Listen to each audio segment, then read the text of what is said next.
respected headmasters, sir, revered teachers, and my loving friends sitting in front of me.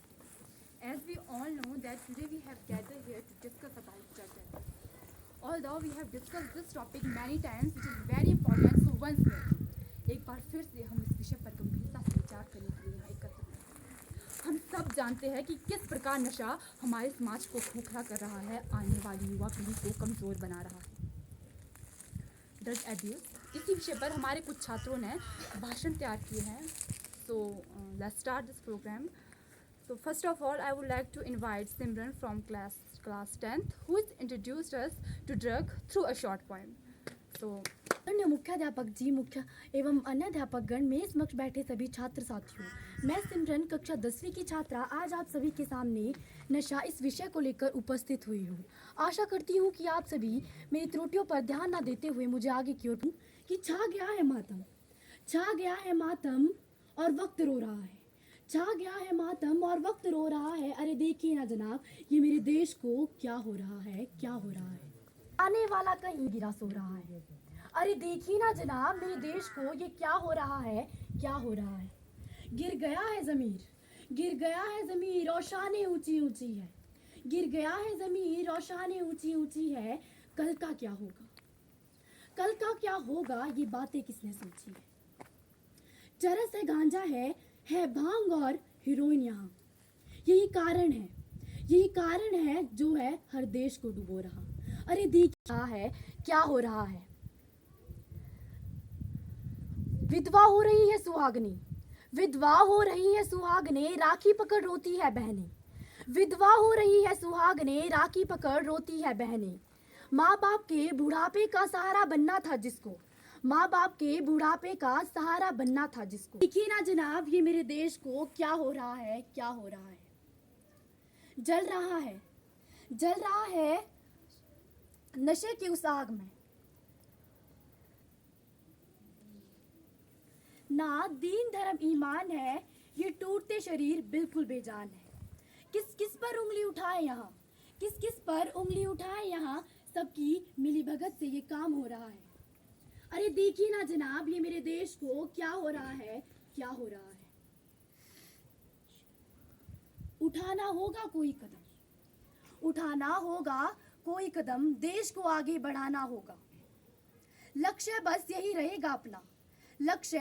रहेगा अपना, नशे को दूर भगाना होगा। हंसाना होगा हर उस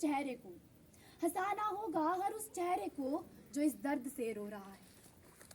अरे देखिए ना जनाब, ये मेरे देश को क्या हो रहा है।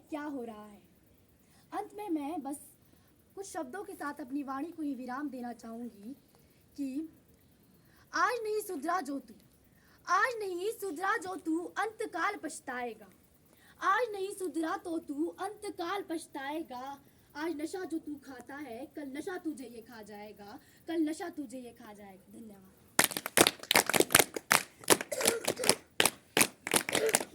थैंक यू सो मच सिमरन। बहुत ही सुंदर कविता सिमरन द्वारा प्रस्तुत की गई।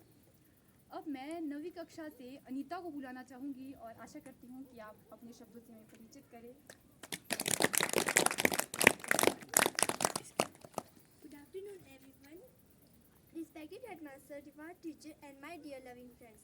I am Anita Vinolta, student of 9th class, standing here to my speech about drugs abuse. Nowadays, drugs addiction is a very serious problem around the whole world. The drugs is not a dangerous substance itself, but people misuse it in many ways. It is highly dangerous and can cause serious health issue of if one takes it on a regular basis. In reality, the drugs has many positive sides. So now I want to present some of my thoughts. So I hope you will encourage me. Thank you. आप सभी के सामने नशे पर अपने विचार प्रस्तुत करना चाहती हूँ। आशा करती हूँ कि आप मुझे ध्यानपूर्वक सुनेंगे। नशा क्या है? नशा जीवन का नाश है, समाज का विनाश है, उन्नति में बाधा है, आने वाली युवा पीढ़ी की बहुत बड़ी समस्या है, भारत के भविष्य को खराब करने वाली एक बीमारी है।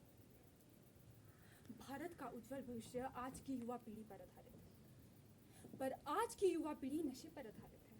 अनेक प्रकार के नशे किए जा रहे हैं, शराब, बीड़ी, सिगरेट, चरस, गांजा, भांग, हीरोइन, गुटखा, खैरी, तंबाकू, ना जाने क्या क्या। पर भले ही ये अनेक प्रकार के नशे हो, पर इसका परिणाम केवल एक है, मौत। आखिर इंसान नशे का सेवन क्यों करता है, यह जानना ज्ञानवर्धक भी है और जरूरी भी। अक्सर इंसान खुशी के अवसर पर अपनी खुशियों को बांटने के लिए शराब का सेवन करता है। परिणाम स्वरूप वे विवाह में, मंगनी में, बर्थडे पार्टी या फिर कोई अन्य पार्टी हो, उसमें शराब का सेवन करता है। ऐसा लगता है मानो शराब के बिना तो ये पार्टियां अधूरी है। पहले इंसान ईश्वर का धन्यवाद करने के लिए मंदिर जाया करता था, लेकिन आज शराब खाने जाता है। बहुत दुख होता है ये बात जानकर कि आज के युवा तो युवा, पर बच्चे भी इस नशे की चपेट में आ चुके हैं। अनेक कारण हो सकते हैं बच्चे के नशे में जाने के। पहला, परिवार से शुरू करते हैं। किसी भी बच्चे के लिए उसके माता पिता ही उसके पहले आदर्श शिक्षक एवं मार्गदर्शक होते हैं। बहुत से केसेस में ऐसा देखा गया है कि बच्चे के साथ समय ना बिताने पर, तनावग्रस्त होने पर, बच्चे के डिप्रेशन में जाने के कारण बच्चे ने नशे का सहारा लिया। इसीलिए माँ बाप को अधिक से अधिक समय अपने बच्चे के साथ व्यतीत करना चाहिए। उन्हें अपने बच्चे को ये यकीन दिलाना होगा कि वे हर परिस्थिति में अपने बच्चे के साथ खड़े हैं। चाहे कोई भी कठिनाई आए, वे अपने बच्चे का साथ नहीं छोड़ेंगे, ताकि आगे चलकर बच्चे को नशे का सहारा ना लेना पड़े। दूसरा कारण मैं मित्रता बताऊंगी। हो सकता है आपका जो फ्रेंड सर्कल है, आपके मित्र वर्ग में आपके बहुत से मित्र नशा करते हो। वैसे ऐसे लोगों की मित्रता करनी तो नहीं चाहिए, लेकिन फिर भी नशा करते हो तो हो सकता है कि आप भी नशे की चपेट में आ जाओ, आपका मित्र आपको नशे के लिए प्रेरित करे और आपकी एक गलती आपके पूरे जीवन को बर्बाद करके रख देगी। इससे बचने के लिए या तो आप ऐसे लोगों की मित्रता ही ना करें, या फिर खुद पर काबू करना सीख लें, ताकि आप इस बुराई से लड़ सकें। और इसी ही मैं बच्चे के नशे में डूब जाने का सबसे बड़ा कारण मानती हूँ। बात करें इसके दुष्परिणामों की, तो कहने के लिए तो बहुत कुछ कह दूं मैं इसके दुष्परिणामों के बारे में, कि इससे फेफड़े सड़ते हैं, लीवर खराब होता है, कैंसर जैसी खतरनाक बीमारी होती है। लेकिन ये सब कुछ आपको पता है। आज तो पढ़ा लिखा व्यक्ति भी आकंठ नशे में चूर है। वैसे तो शराब की बोतलों पर साफ साफ लिखा होता है कि यह सेहत के लिए हानिकारक है, यह जानलेवा है, पर फिर भी लोग उन शब्दों को अनदेखा करके उसे पीते हैं, शराब का सेवन करते हैं। उन्हें नहीं पता कि वे उन शब्दों को अनदेखा नहीं, बल्कि अपनी मौत को अनदेखा कर रहे हैं। आपके नशा करने से आपके अपनों पर क्या असर पड़ता है, आज मैं इस पर विचार करूंगी। नशा एक ऐसा धीमा जहर है जो हंसते खेलते परिवार को कब मौत और मातम और शोक के साए में धकेल दे, पता नहीं चलता। बुद्धिमान व्यक्ति भी इस बात को नकार नहीं सकता कि जिस घर के लोग नशा करते हैं, वे परिवार कभी सुखी नहीं रहता, उस घर के लोग कभी खुश नहीं रहते।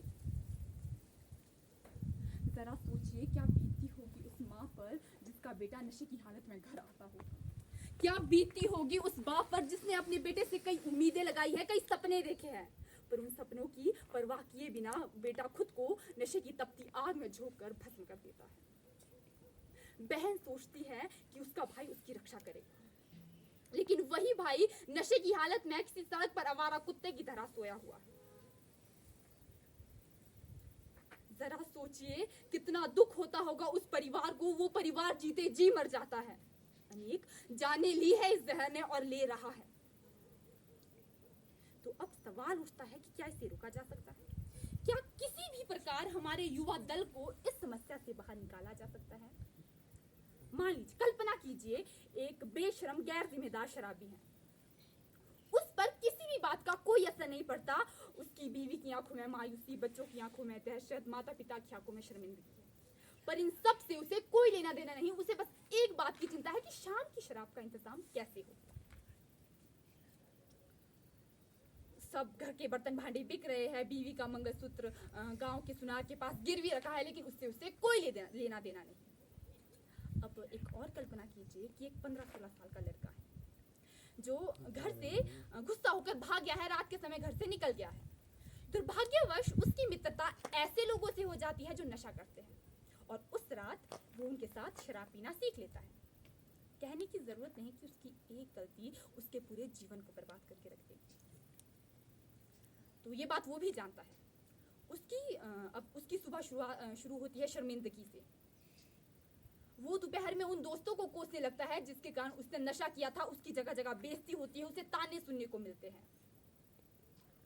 उसकी सुबह शराब को छोड़ देने के संकल्प से भी शुरू होती है, लेकिन शाम होते होते उसका मस्तिष्क, उसका शरीर ये संकल्प मानने से मना कर देता है।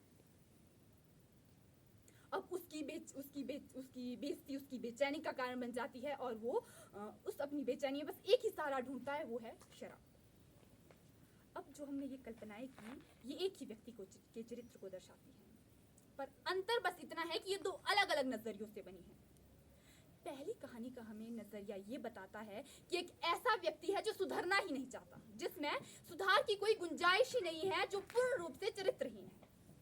लेकिन दूसरी कल्पना का नजरिया हमें बताता है कि इंसान बुरा नहीं है, उसे बस नशे की बुराई ने जकड़ रखा है और वो चाहकर भी इस बुराई से निकल नहीं पा रहा है। अब आपको क्या लगता है कि इस स्थिति में बच्चे को मारकर, पीटकर, उसे ताने सुनाकर, उसकी बेइज्जती करके क्या उसे सुधारा जा सकता है? बिल्कुल नहीं। कहना बस इतना चाहती हूँ कि हमें उस व्यक्ति की सहायता करनी है जो इस दलदल से निकलना चाहते हैं, उभरना चाहते हैं इस दर्द से। बहुत से ऐसे लोग हैं जो इस दर्द से निकलना चाहते हैं और हमें उनकी सहायता करनी है। हाल ही 2 साल पहले कोरोना वायरस का प्रकोप पूरे विश्व पर पड़ा था। तो उस बीमारी के चलते टेलीफोन ऑपरेटर्स ने एक प्रारंभिक संदेश जारी किया था। हम सब ने सुना होगा, फोन कॉल से पहले हजारों बार हम सब ने सुना होगा कि हमें बीमारी से लड़ना है, दिमाग से नहीं। तो ये बात सिर्फ कोविड-19 पर ही लागू नहीं होती, बल्कि सब्सटेंस यूज डिसऑर्डर, जो कि एक नशे की बीमारी का नाम है, उस पर भी लागू होती है। समझने वाली बात बस इतनी है कि हमने उस इंसान से नहीं लड़ना जो इस नशे की चपेट में आ चुका है, बल्कि उस नशे से लड़ना है जिसने इस इंसान को अपनी चपेट में लाया है। अगर हमने 10 में से 2 की जानें भी बचा ली तो हमारे लिए और हमारे देश के लिए बहुत बड़ी बात होगी। और वो लोग जो सुधरना ही नहीं चाहते, जो जानबूझकर अपनी जिंदगी को दांव पर लगा रहे हैं, उसके बारे में हम कुछ नहीं कह सकते। और अंत में बस कुछ शब्दों के द्वारा, कुछ पंक्तियों के द्वारा अपनी वाणी को विश्राम दूंगी कि फूलों के बागों को कब्रिस्तान मत करना, अपनी माता पिता की उम्मीदों को नाकार मत करना। फूलों के बागों को कब्रिस्तान मत करना, अपनी माता पिता की उम्मीदों को नाकार मत करना। अरे डरना उस जहर से, डरना उस जहर से जिसे लोग नशा कहते हैं। सबकी खुद को आहित करके उस पे मलाल मत करना। सबकी आंखें सफेद होती है तुझे देख के। कहने का अर्थ है कि खुशी से माँ, बहन, भाई, सबकी आंखें सफेद होती है तुझे देखकर। अरे धोखे से भी उन आंखों को लाल मत करना, उन आंखों को लाल मत करना। धन्यवाद।